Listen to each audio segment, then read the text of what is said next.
Hello, friends. My name's Christy Edwards, and I'm from Talbot, Tennessee. We do not own a bushwhacker, but I do want to show you about our new outdoor kitchen that we remodeled. So we bought this camper back in 2012, brand new. First off, a horrible design. If you look here, originally there was no gutters here. So in turn, the water would leak down inside the camper. Well, over time, it destroyed our camper. And so we went in and we put a new gutter system up. And then we came in here. So we had to get, originally this was like a Formica countertop. So I didn't want something that would get wet and bubble again. So we went in and got 2x4s here, as you can see. We stained them, put polyurethane on them to reinforce these. And then we came in, I bought this piece of pipe because I didn't want a fake countertop again. So we went in and I stained the countertop. We left this open because originally it was closed, so for extra storage. So it's not a whole lot of storage, but as you can tell, you can put small things in there. It's great when you're grilling. We left this open to give us more space. I really wanted to do the deep down space where my black stove could stay here, but we decided for the countertop we wanted to leave it more open and higher. So you can store your individual things down here.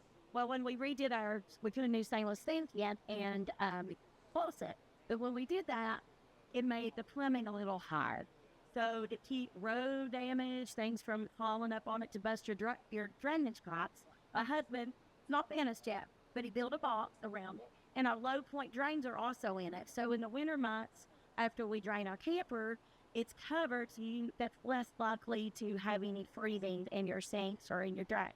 So you mentioned that you don't have a bushwhacker, but what I'm seeing as like an overlap is this is very similar to what we do on the back galley of our campers. Oh, really? Okay. So, even the liftgate door and the whole mechanism from the bottom, we have these campers. Who wants to cook inside? Exactly. We want to camp outside, and what better place to make breakfast or something? So I love this oversized opening. I love that you gutted it out. You're an honorary bushwhacker for the weekend, all right? Thank you. Well, I hope so. Like I said, we really enjoyed our camper. We've made lots of good memories, just some bad design. So if you are looking to buy a camper or something to remodel, and it does have an outdoor kitchen and there's water damage, my number one suggestion would be obviously put the new gutters in them. So let's just take a look at that.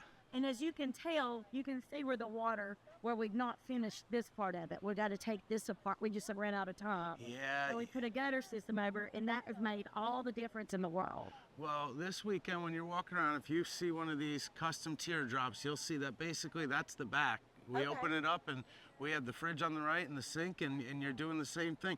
Now, did you add that cabinet, or is that actually cabinet was already there. Okay. But originally the cabinet was enclosed. So we took the top off, or the insert out. That way we could use it for storage up there. And then eventually I'm thinking we're going to put a microwave in one side of this cabinet. Nice. All right. So I see you also have a barbecue grill over here. Yes, and it wraps around. And the original barbecue grill bit the dust. So we put this one on, and it's almost, but see, you can grill here. That is pretty slick. And then you can put your Blackstone here to cook on if you need to. Is that something that you bought, or that came with it, or you made that? This came with it. Okay, so you just put a new grill on. We had to put a new grill on it. And the thing is, if you go to put a new grill on, if you have something like this that came originally with the Qualbert, make sure you keep this device, because that's how you can hook it up to your propane. So you got a regular and a quick connect. Yes. So what do you tow this giant thing with? We have a 2013 Ram 2500 diesel. All right, how far away from home is this? This is we're about 45 minutes to an hour away from here. All right, so relatively local, but cooking's a big part of your camping experience? Absolutely. What's your favorite thing to cook at the campsite? Oh, well, in the winter months, of course, chili, things over the open fire, steak, hamburgers, hot dogs, always. Standard camping food. Standard.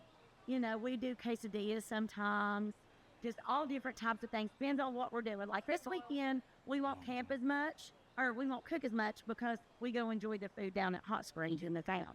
We love Spring Creek Tavern. We're going to Big Field Brewery. the vinyl pipe. You've not had their pizza. There's a new brick oven pizza place. Yep. I made, first thing I went and ate at every single establishment in town, so don't worry. Yeah, the food's amazing here. So we do a lot of eating when we're here. We came in last night. We'll leave Sunday. Well, I thank you so much for stopping and pulling me in to see your amazing Thank you for having me. I've enjoyed it. Yep, and you guys, thank you for watching DIY Outdoor Life, and we'll. Go Vols! Woo!